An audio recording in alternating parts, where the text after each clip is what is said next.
Bismillahirrahmanirrahim. Assalamualaikum warahmatullahi wabarakatuh. Alhamdulillahirabbil alamin. Wabihi nasta'in ala umur dunya waddin. Wassalatu wassalamu ala asrofil anbiya'i wal mursalin wa ala alihi wa ashabihi ajmain, amma ba'du. Ya ibadallah, ittaqullah haqqa tuqatih wa la tamutunna illa wa antum muslimun. Alhamdulillah, pada kesempatan kali ini kita masih bisa bertemu di hari yang insya Allah selalu dimuliakan oleh Allah Subhanahu wa Ta'ala, sehingga kita semua dapat merasakan kenikmatan, keindahan di dunia ini berkat Rahman Rahimnya Allah Subhanahu wa Ta'ala. Kali ini saya akan menerangkan mengenai kitab Syarah Al-Hikam karangan Ibnu Athaillah As-Skandari rahimahumullah.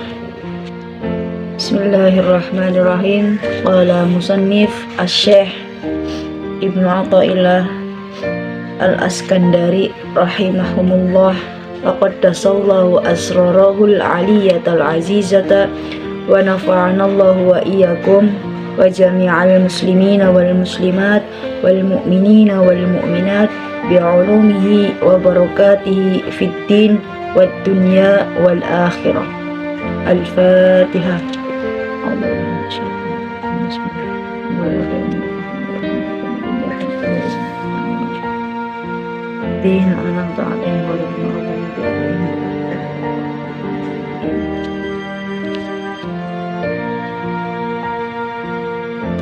Di sini pada kitab Syarah Al-Hikam karangan Ibnu Athaillah Al-Askandari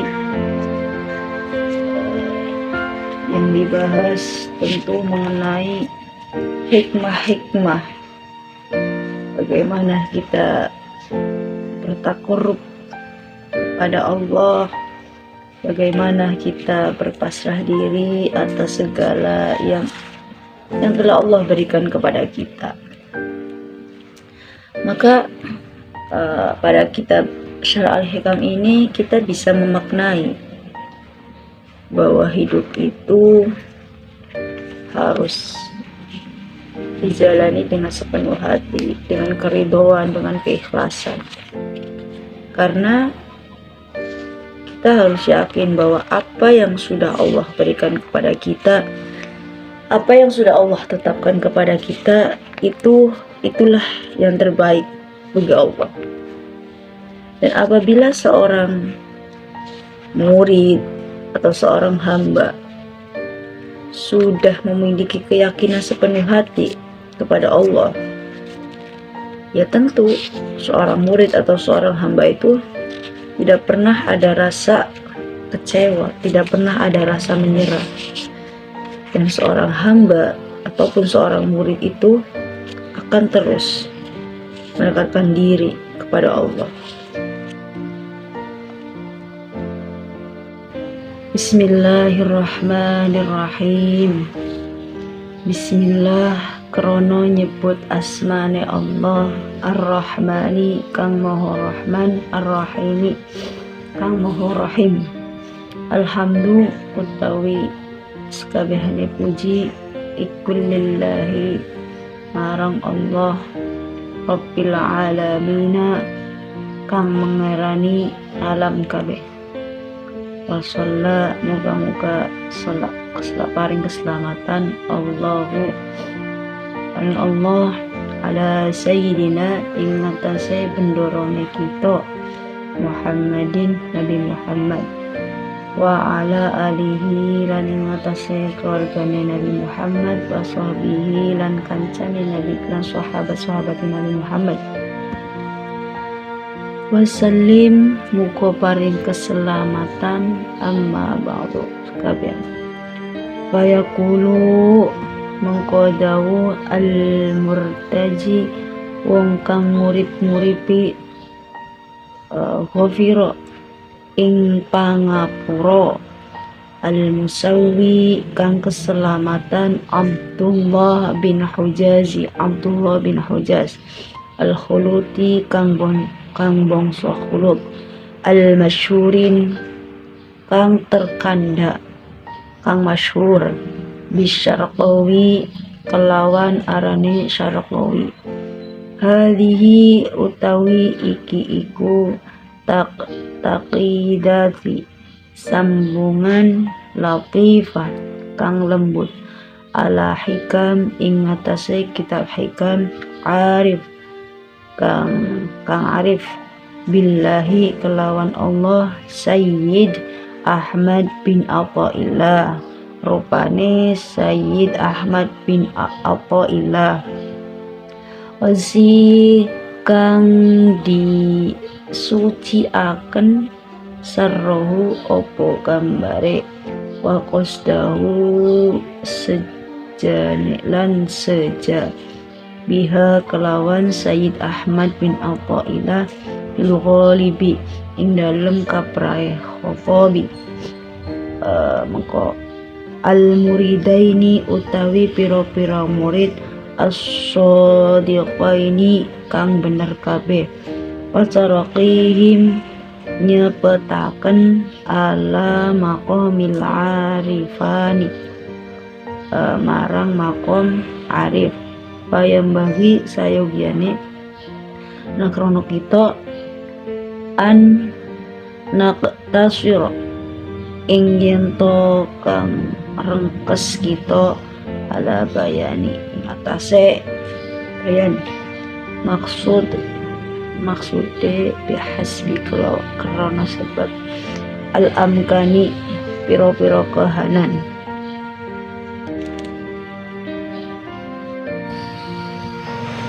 Bismillahirrahmanirrahim. Pada muqaddimah kitab Syarah Al-Hikam karangan Syekh Ibnu Athaillah Al-Askandari menerangkan bahwa pada kitab ini musannif tentu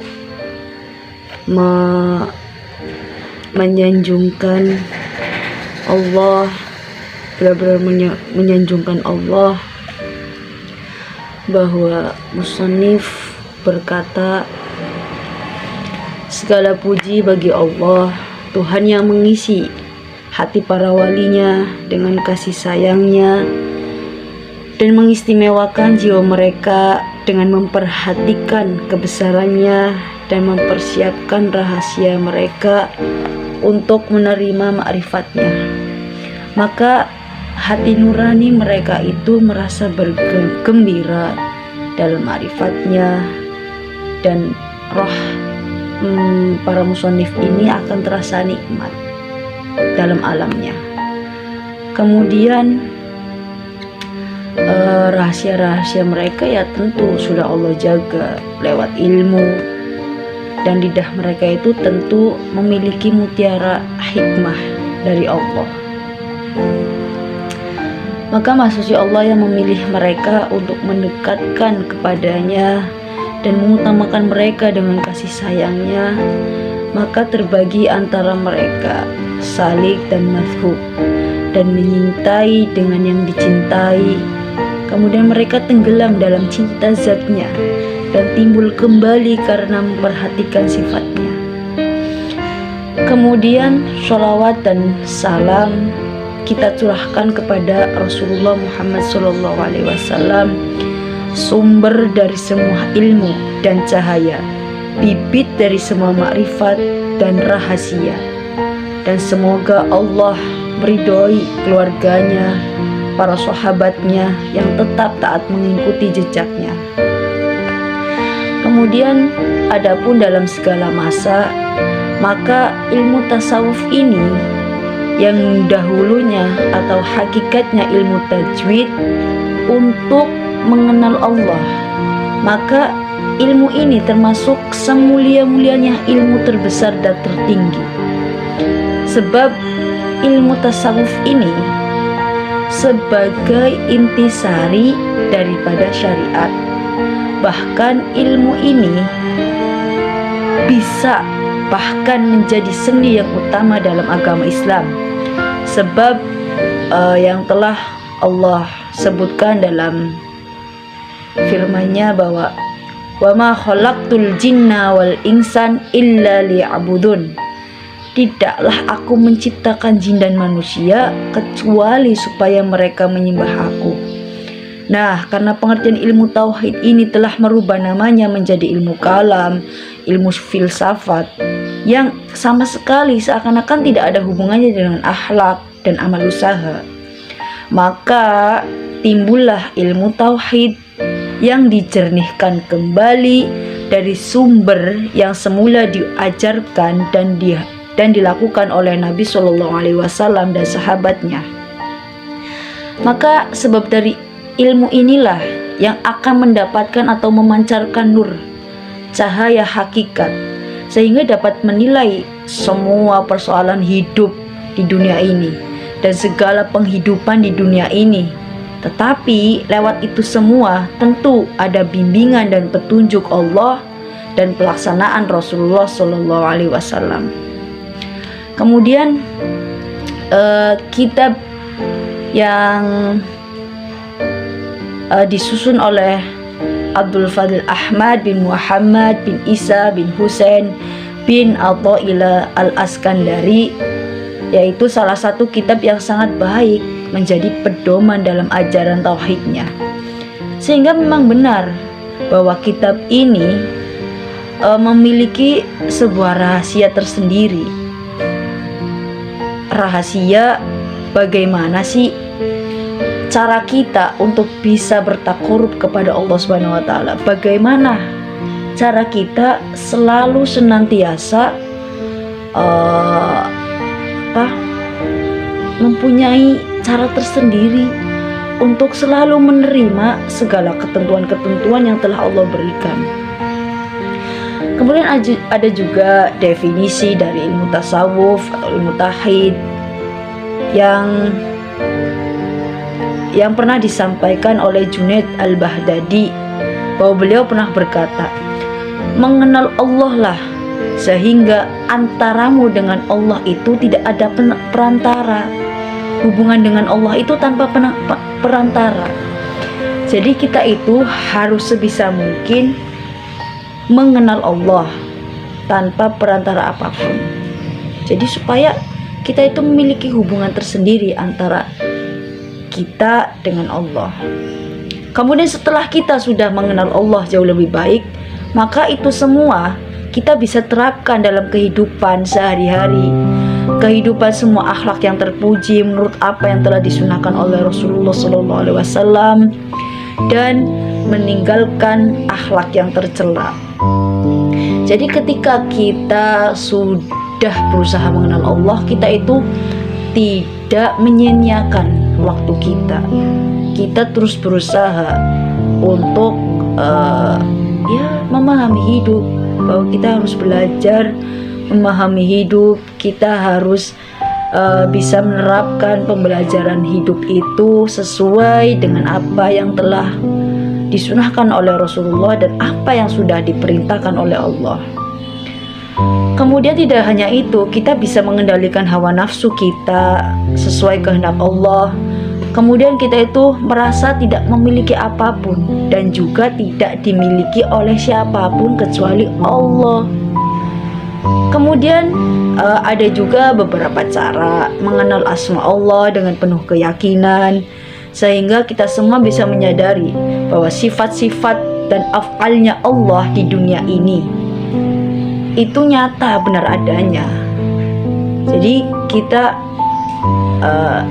di samping kita memiliki keimanan untuk bisa mempercayai Allah, ya tentu bahwa Allah ini memiliki sifat-sifat dan af'alnya, sehingga kita bisa mempercayai Allah dengan sepenuhnya.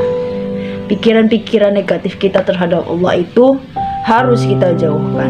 Karena Allah itu memiliki sifat-sifat dan af'alnya. Tapi sifat-sifat Allah dan af'alnya Allah ini tentu jauh berbeda dengan kita hamba biasa. Kemudian Nabi Muhammad SAW juga telah mengajarkan dari tuntunan wahyu dan melaksanakannya lahir batin, sehingga diikuti oleh para sahabat-sahabatnya radhiyallahu anhu.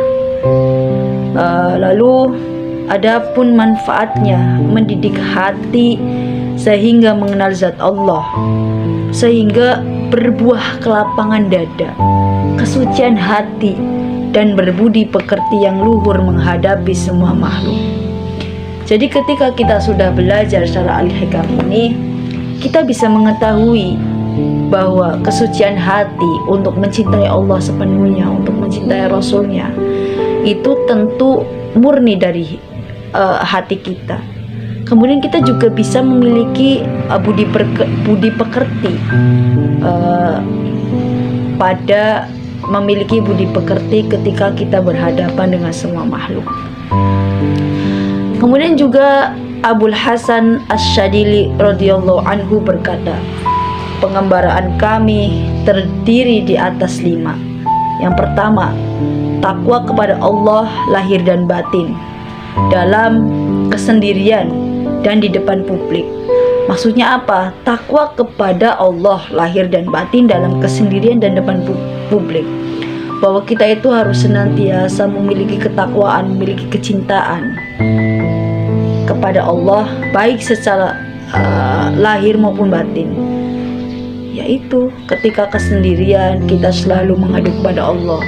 Ketika kita bersama-sama di depan publik, kita juga harus benar-benar memiliki ketakwaan. Jangan sampai kita terpengaruh oleh godaan-godaan yang ada di depan mata kita.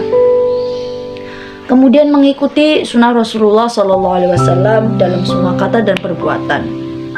Bahwa kita harus yakin apa yang telah diajarkan oleh Rasulullah itu ya semuanya baik. Tidak ada yang diajarkan oleh Rasulullah itu mengandung hal yang tercela atau tidak baik. Maka ya tentu apa yang sudah dikatakan, apa yang menjadi kesunahan yang telah Rasulullah lakukan, itu harus kita jalani. Kemudian mengabaikan semua makhluk dalam kesukaan ataupun dalam kebencian mereka, yaitu kita bisa sebut bahwa kita itu tidak menghiraukan apakah mereka suka atau benci. Bahwa kebencian, ketidaksukaan dari penilaian orang lain tentu ya sudah, tidak usah menjadi beban pikiran kepada kita. Toh nyatanya kita masih dibenci oleh manusia, bukan oleh Allah. Tidak usah memiliki rasa gelisah gitu. Kecuali kita sudah dibenci oleh Allah, baru kita harus memiliki kegelisahan. Bagaimana? Kok bisa? Bagaimana Allah membenci kita? Begitu. Tapi kalau masih dibenci atau masih ada orang yang tidak suka kepada kita, maka ya sudah, abaikanlah. Kemudian rela ridho menurut hukum takdir Allah, baik yang ringan maupun yang berat. Nah, bahwa pada kitab Syarah Al-Hikam ini kita itu harus bisa meridhoi apa ketetapan takdir Allah yang sudah diberikan kepada kita, baik takdir yang ringan maupun takdir yang berat. Karena sejatinya ya itu, apapun jenis takdir yang Allah berikan kepada kita, tentu Allah lah yang lebih tahu. Kita tidak usah menjustifikasi bahwa Allah begini. Allah itu tidak menyayangi kita, Allah itu jahat kepada kita, Allah itu kejam kepada kita. Toh nyata nanti pikiran-pikiran yang seperti itu, pikiran-pikiran negatif yang telah kita tuju kepada Allah, itu semua salah, tidak benar. Karena belajar syarah Al-Hikam ini, kita harus bisa menerima segala takdir, segala ketentuan yang telah Allah berikan kepada kita, baik yang ringan maupun yang berat. Kemudian ada juga kembali kepada Allah, baik dalam keadaan suka maupun dalam keadaan duka. Jadi kita itu memprioritaskan Allah sebagaimana kita memprioritaskan kesenangan kita. Jangan sampai kita memprioritaskan Allah itu ketika hanya dalam satu kondisi. Ketika kita sedang kesusahan, sedang sedih, baru kita memprioritaskan Allah. Tetapi ketika kita dalam keadaan suka, kita lupa bahwa Allah lah yang harusnya menjadi prioritas. Nah, pada kitab Syarah Al-Hikam ini tentu disebutkan tadi bahwa kita itu harus senantiasa kembali kepada Allah, baik dalam keadaan suka maupun duka. Ketika kita sedih, kita kembali, kita mengingat kepada Allah. Dalam keadaan senang pun, kita yang mengingat Allah. Kemudian untuk melaksanakan semua itu, tentu kita harus bersikap waro. Waro itu bisa kita definisikan sebagai menjauh dari makruh, subhat, dan haram. Tentu kita harus bisa membedakan mana yang benar dan mana yang salah, mana yang harusnya kita dekati, mana yang harusnya kita jauhi. Karena kita harus bisa bersifat waro, menjaga diri, menjauh dari segala yang tidak ada kemanfaatannya, yaitu makruh, subhat, dan haram. Kemudian kita juga harus bisa bersikap istiqomah dalam mentaati semua perintah dan tetap tabah, tidak pernah berubah-ubah, dan kita selalu melaksanakan kesunahan Rasulullah SAW. Dan juga kita itu harus pandai berhati-hati ketika melaksanakan sesuatu. Ketika kita akan melaksanakan sesuatu, kita harus bersikap was-was, berhati-hati. Kemudian kita itu harus bisa menerapkan budi pekerti yang baik. Kemudian kita harus bisa bertawakal kepada Allah Subhanahu wa Ta'ala. Intinya kita harus bertakwa, ridho, ikhlas untuk menerima segala ketetapan yang telah Allah berikan kepada kita. Bismillahirrahmanirrahim. Kita akan menuju kepada hikmah yang pertama, yaitu min alamatil iktimadi alal amali, ay amali al jawaris min sholawati wa azkari. Bismillahirrahmanirrahim. Min alamati iku setengah saking tanda-tandane gantunge al-iktimadi, gantunge maring amal. Min alamatil iktimadi alal amali, ingatase amal. Iku min alamati iku setengah saking tanda-tandane al-iktimadi, gantunge alal amali, ingatase amal. Ay amali tegese piro-piro amal, al jawaris anggota, min sholawati saking piro-piro solat, wadhkari lan piro-piro zakat, wa ghairiha lan sakliyane amal jawaris, sholawat, azkar. Wal mu'tamadi lan tawi gantung, ala dzalika ingatase mengkono al ibadi wong kang takon ibadahe, wal muriduna lan piro-piro podo manut kabeh, fal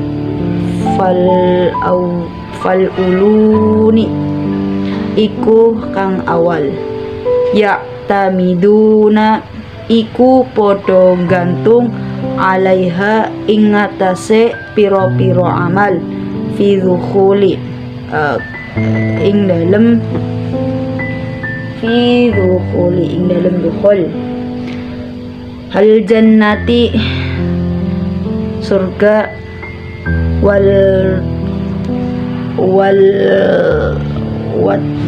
tan'ama lan seneng, fiha ing dalem jannah, wan najati lan najah min adzabi saking siksane Allah Ta'ala wal akhiruna lan akhir kabeh wal akhiruna lan wong kang akhir kabeh ya'tamiduna iku podo gantunge alaiha ing atase al akhiruna ing atase amal fil wusuli ing dalam wusul ilallahu ta'ala maring Allah Ta'ala wa kashfi lan kebukane aling-aling al istaro hijab an kulubi saking piro-piro atine wahasuli lan hasil al ihwal lan piro-piro hal al qaimati mangkon biha kelawan kulub al mukasyafati lan koyo kasyaf koyo ngane wal kasyafi koyo ngane aling-aling wal isrori piro-piro rahasia kalahima utawi ngarani kasyaf mazmumin iku dipaido wanasyi lan timbul mirru'yati saking ningali an-nafsi awak dewe wanasbati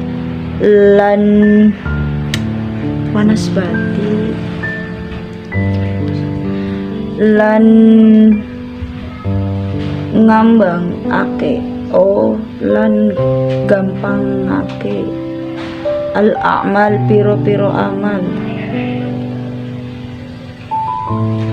ilaiha maring popone amal hatta hinggo yang tajid madzukiro barang wis ditutur amma arifuna ora utawi kang makrifat fala mengko ora yaruna podo ningali li angfusihim krono awak dhewe syian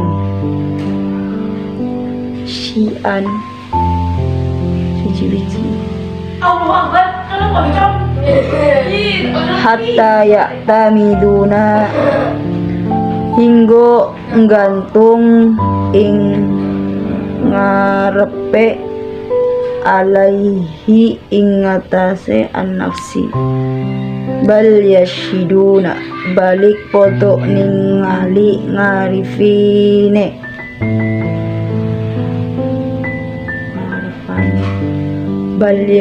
bal yusyahiduna balik podo ningali ngarepani an al-fa'ili ing temen wong kang agawe al-hubbaqi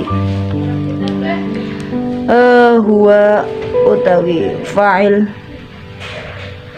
Allah Ta'ala wa annahum hal jadi muhal dizuhuri marang pertela zalika mengkono faqob mengkono lupa. Oke teman-teman, pada hikmah yang pertama dijelaskan bahwa min alamatil al-iktimadi alal amali, yaitu bersandarlah kepada Allah, jangan kepada amalan-amalan yang telah Allah berikan. Maksudnya apa? Maksudnya ketika kita telah diberikan amalan-amalan dari Allah Subhanahu wa taala, maka kita itu jangan pernah berpikiran bahwa oh, berarti Allah memberikan amalan ini dengan maksud dan tujuan agar kita selalu bertakarub kepadanya. Tetapi kita harus mempunyai pikiran bahwa meskipun amalan-amalan yang telah diberikan oleh Allah kepada kita, tapi kita harus selalu menjadikan Allah itu sebagai sandaran kepada sandaran bagaimanapun kondisi kita. Min alamatil al-i'timadi 'alal amali nuqsanur raja'i inda wujudiz zalali. Yaitu maksudnya apa? Di antara tanda-tanda orang yang senantiasa bersandar kepada amal-amalnya adalah kurangnya ar-raja, rasa harap kepada rahmat Allah di sisi alam yang fana. Nah, maksud dari penjelasan ar-raja ini dikhususkan dalam istilah terminologi agama yang bermakna pengharapan kepada Allah Ta'ala. Nah, kemudian hikmah yang pertama ini bukan ditujukan ketika seseorang berbuat salah, gagal atau melakukan dosa, tetapi ketika ada seseorang yang sudah menyandarkan dirinya kepada Allah, maka tentu kita sebagai manusia harus bisa bagaimanapun keadaannya, bagaimanapun kita merasa kesusahan ketika kita, lalu kemudian Allah memberikan amalan-amalan kepada kita, maka kita itu jangan kita boleh mengharapkan segala sesuatu yang telah Allah berikan, tetapi pengharapan itu masih harus ada batasannya, harus ada batasannya. Kemudian ar-raja di sini lebih menyifati orang-orang yang mengharapkan kedekatan dengan Allah untuk bertakarub. Kemudian pada kalimat wujudiz zalali artinya segala wujud yang akan hancur alam fana.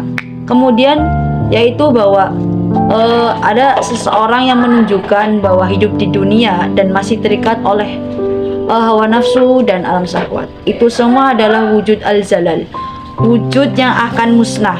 Seseorang mukmin yang kuat tauhidnya, sekalipun masih hidup di dunia dan terikat pada semua wujud yang fana, namun harapannya semata kepada Allah Subhanahu wa taala, itu seorang mukmin tersebut hidupnya senantiasa akan selalu bertakarub dan terus selalu dekat kepada Allah. Kemudian ada juga seorang mukmin yang kuat tauhidnya, sekalipun masih hidup di dunia dan terikat pada semua wujud yang fana, namun harapannya semata-mata untuk Allah Subhanahu wa taala. Tujuan seorang mukmin itu hidup di dunia ya semata-mata karena Allah Ta'ala, bukan karena yang lainnya. Kemudian jika kita mengharapkan segala rahmat yang telah Allah berikan, maka kita itu tidak akan mengharapkan gantungan kepada amalan-amalan kita. Contohnya, kita sudah mengamalkan perbuatan baik, kita sudah mengamalkan segala perintah-perintah yang telah Allah berikan. Lalu kemudian kita berpikiran, pasti Allah akan mencintai kita, pasti Allah akan selalu dekat kepada kita. Nah, jangan pikiran-pikiran seperti itu, jangan kita terus-terusan kita tafsirkan bahwa ketika kita sudah mengamalkan segala sesuatu perintah yang telah Allah berikan, lalu kemudian kita beranggapan bahwa berarti Allah sudah mencintai kita nih, berarti kita sudah berhasil membuat Allah itu cinta kepada kita. Jangan. Tetapi pada amalan-amalan itu kita harus bisa menjadikan bahwa bagaimanapun keadaan kita harus bisa senantiasa menggantungkan diri kepada Allah.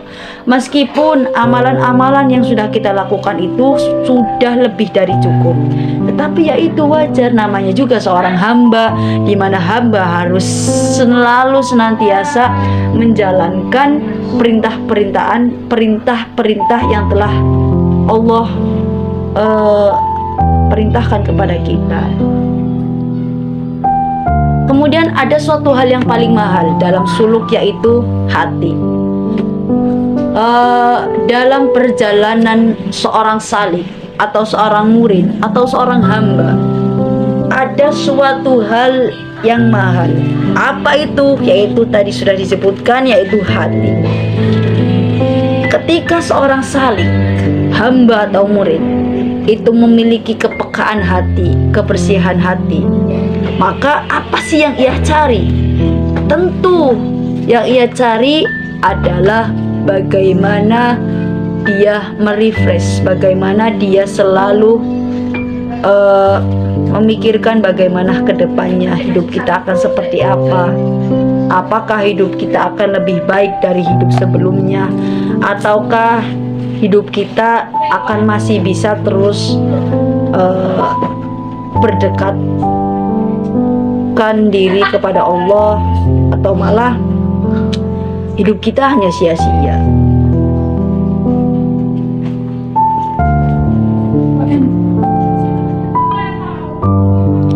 Kemudian Rasulullah Shallallahu Alaihi Wasallam juga bersabda,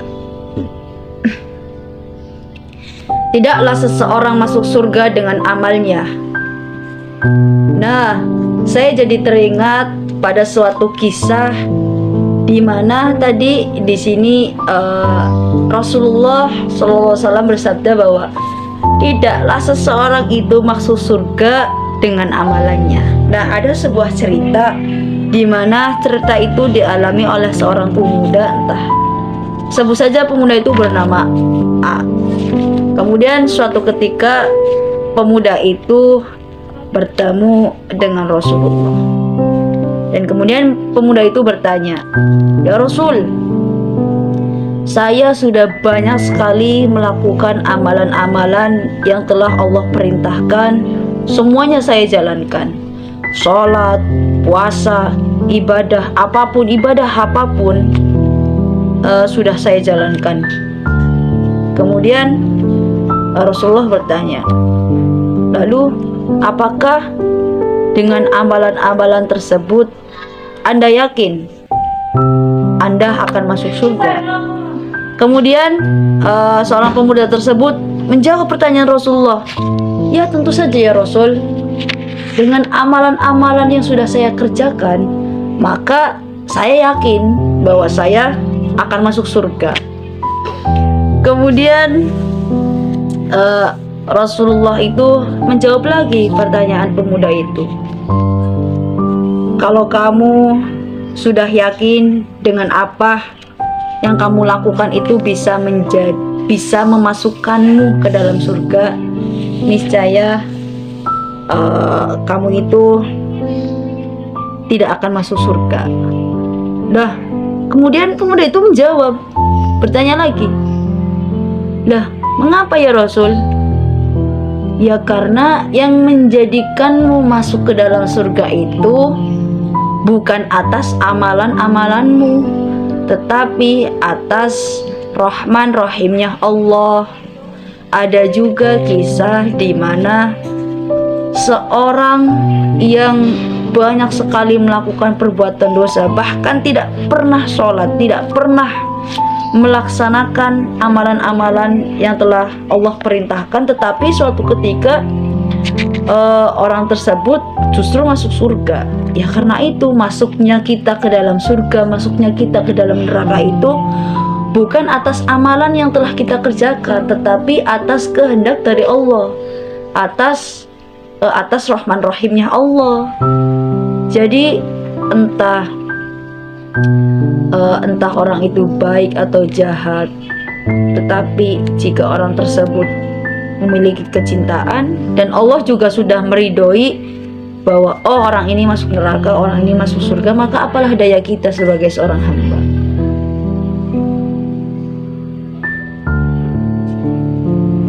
Kemudian ada juga yang ditanyakan, "Sekalipun engkau wahai Rasul," beliau bersabda, "sekalipun saya hanya saja Allah telah memberikan rahmat kepadaku." Hadis riwayat Bukhari dan Muslim. Kemudian orang yang melakukan amal ibadah itu pasti mempunyai pengharapan kepada Allah, meminta kepada Allah supaya hasil pengharapannya.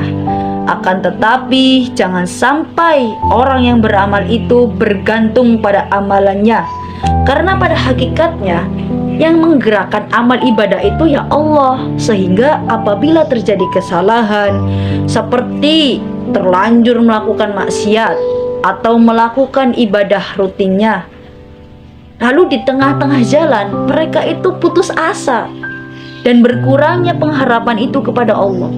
Sehingga ya apabila berkurang pengharapan kepada rahmatnya Allah, ya sudah, maka amalan yang sudah dijalani dengan baik itu akan berkurang dan berhenti dengan sendirinya.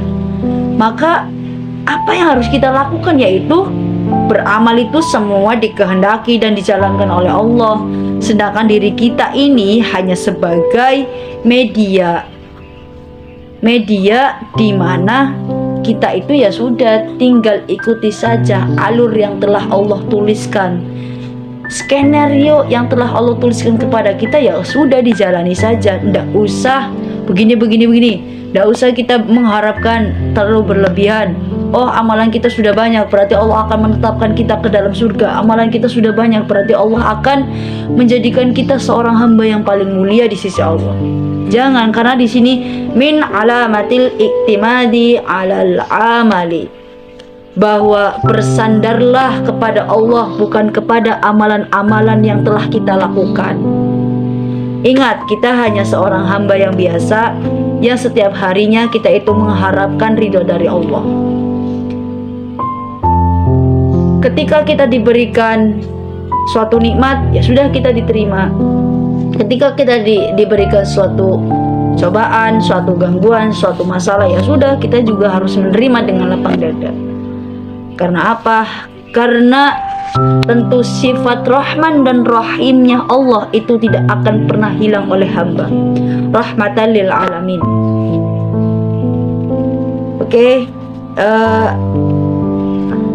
cukup sekian dari saya, Qurratul Aini. Alangkah baiknya kita semua harus bisa senantiasa selalu bertakarub kepada Allah, selalu mengharapkan diri kita agar bisa bersama Allah. Jangan pernah mengharapkan sesuatu, jangan pernah mengharapkan kepada siapapun kecuali mengharapkan kepada Allah. Wallahul muwaffiq ila aqwamit thoriq, wabillahi taufiq wal hidayah, waridho wal inayah. Wassalamualaikum warahmatullahi wabarakatuh.